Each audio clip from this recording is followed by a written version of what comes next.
And welcome to Friday Night Football. It is week 5, a little bit of a change in the format tonight.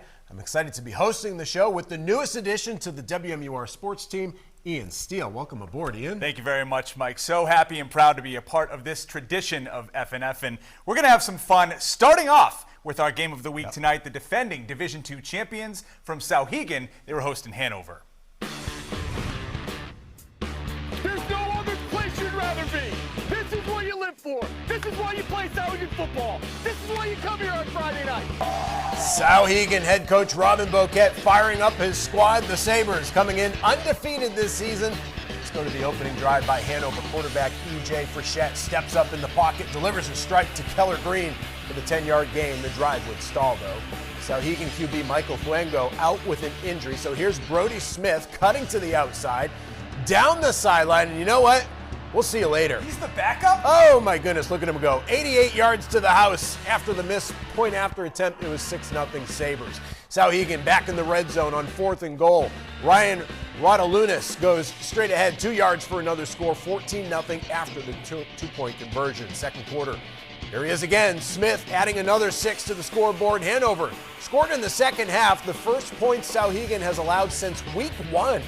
The Sabres are looking like a force, winning 35-7, improving to 5-0.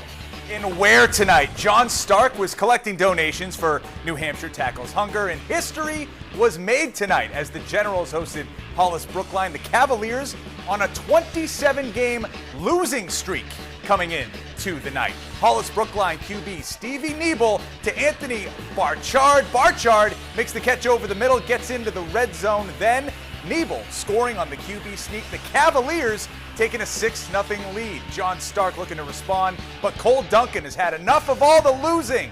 Interception and a pick 6 gives Hollis Brookline a 14-0 lead. Generals get on the board when Cooper Twombly escapes trouble at the line of scrimmage, finding the end zone, but Hollis Brookline wins it 21-6. Their losing streak is snapped at 27. How about that? Goodbye losing streak. Elsewhere in Division II, in the Western Division, Pelham beats Conval 56-7.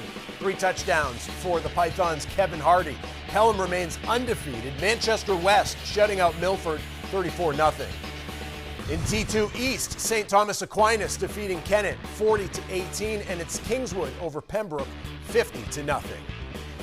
Now let's take a look at Division I tonight, featuring a really good matchup here, Ian. Absolutely. Pinkerton and Exeter could both make deep playoffs runs next month, but first, Exeter needed to make a trip to Bedford before the postseason. A battle of 3-win teams here. The Bedford Band putting on the halftime show with the Bulldogs in the lead. The Exeter defense trying to stop the bleeding, though, stopping the run at the line of scrimmage. Luca Theos at the bottom of the pile, but the Dogs off the leash shortly after that. The pitch outside to Brody Helton, who lets out a roar after he scores, putting his team up 34-7, and they weren't done there. Bennett Matthews going deep to a wide open Landon Elsmore. Bedford hungry for a 40 burger. They go up 42-7. That's the final score. Bedford wins big to stay undefeated. To Manchester Memorial, the Crusaders hosting the Spalding Red Raiders. Memorial's opening drive, Alex Sutherland hands off to Johan Quintero Salazar. The fullback plows ahead 15 yards for the first points of the game, 7-0 Crusaders. Closing minute of the first quarter, Sutherland pitches to Jacob Schuff, man on a mission. Senior captain going 51 yards for another Crusader touchdown. Memorial goes up 14-0. Maybe the catch of the night coming up here. Sutherland airing it out for Joel Gomez. Gomez bobbles it one-handed, hauls it in mid-stride on his way for a touchdown. 45 yards, 21-0. Spalding QB Connor Jackson to Aiden Walsh, who reaches back, makes a nice catch of his own, but Memorial winning big tonight, 41-7. They are now 4-0, Mike. The Alvirne student section fired up to see the FNF camera tonight and fired up for the Broncos game against Manchester Central. Alvirne up 21-0 in the second half. But here comes Little Green. Drake Jamies on the quarterback bootleg, outrunning 2 defenders for the score. Central on the board 21-8 after the 2-point conversion. Later on, a fumble in the backfield picked up by Trevor Gray. It's a scoop and a score, and don't look now, but it is a 1-score game, 21-14. But the Broncos weather the storm, Ethan Dudley calls his own number to give Alvirne some breathing room. And to play us out, you got to watch this effort by Dudley.